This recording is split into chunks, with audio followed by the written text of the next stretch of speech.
Powers उसके अंदर generate हो गई जो ह्यूमन बीइंग के कंपैरिजन से कहीं ज्यादा है। इसीलिए मशीन फास्ट वर्क करने लगी। कॉन्सेप्ट ह्यूमन बीइंग का है, उतनी स्पीड से ह्यूमन बीइंग वर्क नहीं कर सकता, लेकिन लॉजिक डेवलप नहीं कर सकता, ऐसा नहीं है। मशीन इंसान को पीछे छोड़ नहीं सकती, क्योंकि एआई को डेवलप करने वाला इंसान ही है, साइंटिस्ट, जिसका हमने अभी नाम बताया। तो हम बात कर रहे थे, एक लास्ट एग्जांपल और देंगे। फ्यूचर आप है क्या है कि रामायण महाभारत में आपने देखा तो उसमें पावर क्या थी, तो हर एक चीज की लिमिट होती। पुष्पक विमान में एक सीट वैकेंट थी, तो ऐसा नहीं कि होती ही जाएगी। 2 लाख, 4 लाख, 8 लाख, कोई ना कोई एक एक्सटेंड ऑफ लिमिट होगी जब उसमें सीट ओपन नहीं होगी। ऐसा लिमिटेशन ऐसा समय हुआ है उसमें। तो ऐसे ही आज के समय में हमारे कार में भी फोल्डिंग चेयर्स होती हैं, सीट्स होती हैं, उसको फोल्ड कर देते हैं तो स्पेस बन जाता है, और ओपन कर देते हैं तो सीट बन जाती है। लेकिन उसकी लिमिट है कि 4, 7, 9 सीटर कार्स होती हैं। ऐसे ही उसमें जो ऑटोमेटाइज पुष्पक विमान था, उसमें सीट्स फोल्डिंग, और वो नैनो टेक्नोलॉजी बेस्ड। हो सकता है नैनो टेक्नोलॉजी के बाद हम पिको टेक्नोलॉजी पर आ जाए तो इतना माइन्यूट, इतना कंप्रेस डेटा हो जाएगा जिसको हम सोच नहीं सकते, अपनी नेक आई से देख भी नहीं सकते। We can't think, we can't imagine, but fact will exist. वास्तविकता वहां पर होगी, लेकिन हम अपनी आंखों से देख नहीं सकते, सोच नहीं सकते। जैसा कि सुबह अभी सर ने किसी ने बात की थी nuclear fission and nuclear fusion की, नाभिक विखंडन है, नाभिक संलयन की क्रिया एटम के साथ में होती है।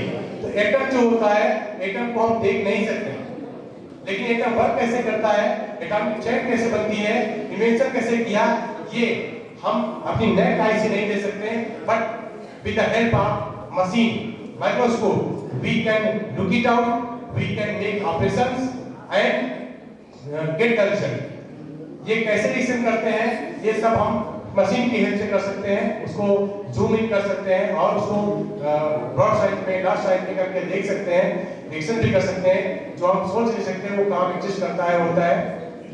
तो हम बात कर रहे थे कि जैसे कि पहले धनुष बाण का यूज होता था, तो कैसे वर्क करता था।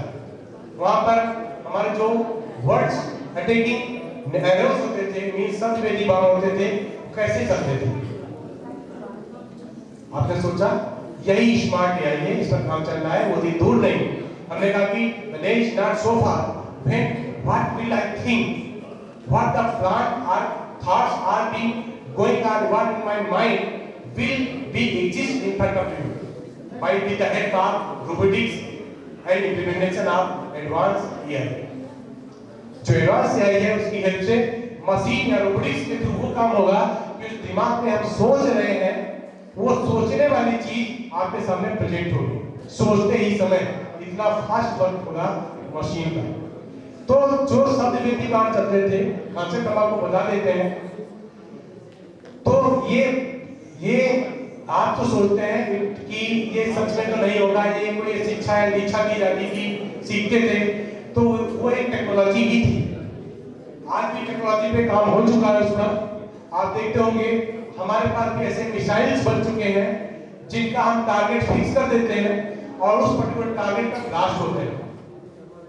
In between of the blasting, when the missile is moving in space for hitting the target, we can change the direction or target of the object। आपने न्यूज़ में सुना होगा, ये इन्वेंटेड है और इस पर वर्क हो चुका है। ऐसे मिसाइल्स आज भी काम कर रहे हैं कि मिसाइल को हमने ब्लास्ट किया कि इस टारगेट पे ब्लास्ट होना है, टारगेट सेट कर दिया, मिसाइल ने वहां से जंप किया, मूव किया और उस टारगेट को हिट करने के मूव करने जा ही रहा था। अचानक आपका अगर ऑब्जेक्ट चेंज हो गया, आप उसकी डायरेक्शन को चेंज कर सकते हैं और आपका ऑब्जेक्ट जो भी हिट जहां पर हो रहा था मिसाइल, अब उस डायरेक्शन को चेंज करके फिर वो मूवमेंट लेगा नया, और जो डिफरेंट डेस्टिनेशन आपने सेट किया है वहां पर जाकर ब्लास्ट होगा। तो ये ऐसे ही शब्दवेदी बाण जो होते थे वो इस तरह से वर्क करते थे, टारगेट हिट होता था, और नैनो टेक्नोलॉजी का यूज होता है। जैसे कि हम बता रहे हैं कि आज मोबाइल में छोटा सा पोर्टेबल मोबाइल है जिसमें एआई की टेक्नोलॉजी है। आप कुछ भी बोलते हैं, कुछ भी सोचते हैं, मोबाइल को डिवाइस आपको एनालाइज कर रही होती है। इसका एप्लीकेशन आप देखा होगा स्पॉटिफाई में आप गूगल पर आप कुछ रिसर्च कर लीजिए, कुछ भी आप कंटेंट डालेंगे YouTube पर आप कुछ भी कंटेंट डालेंगे, सर्च करेंगे, एक बार आपने सर्च किया, इसके बाद गूगल पर जैसे ही उससे रिलेटेड आपको बहुत सारे लिंक्स, बहुत सारे डेटा आपको वहां पर अवेलेबल मिलेंगे। आप कोई गूगल पर, यूट्यूब पर कोई सॉन्ग सुन रहे हैं, कोई वीडियो देख रहे हैं, तो उससे रिलेटेड ऑटोमेटिकली उससे रिलेटेड ही वीडियोज आपके सामने प्रेजेंट होने लगेंगे। ये स्पॉटिफाई का कॉन्सेप्ट है। With in 2 minutes I will finish my thing myself. तो ये स्पॉटिफाई का कॉन्सेप्ट क्या है? वो जो डिवाइस है, जो मोबाइल है, जो एंड्रॉइड टेक्नोलॉजी से, उसमें ऑपरेटिंग सिस्टम जो है, एंड्रॉइड ऑपरेटिंग सिस्टम यूज किया गया है मोबाइल में, वो आपको सेंस कर रहा है, आपको रीड कर रहा है कि what thoughts going in your mind, आप सोच क्या रहे हैं। आपने उसमें मोबाइल में जो भी गूगल सर्च पे या यूट्यूब पर जो भी टाइप किया, आप ये देखना चाहते हैं, तो उससे रिलेटेड बिना सर्च किए ही बहुत सारे वीडियोस या ऑडियोज या क्लिप्स आपके सामने अवेलेबल हो जाते हैं। तो ये एडवांस एआई का कॉन्सेप्ट है। इस तरीके से फ्यूचर एआई जो होगा वो ऑटोमेटिक वर्क करेगा। तो कब नैनो टेक्नोलॉजी का काम था, जिसमें सब व्यक्ति बाहर काम करते थे कि उनके पास कोई छोटा सा ऑब्जेक्ट हुआ करता होगा, जिसको यूज करने के बाद आपने देखा होगा कि अगर कोई, तो by using all these things, whatever, I think we got into short of time.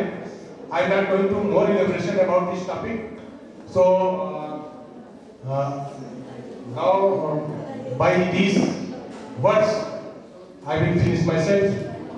Thank you very much.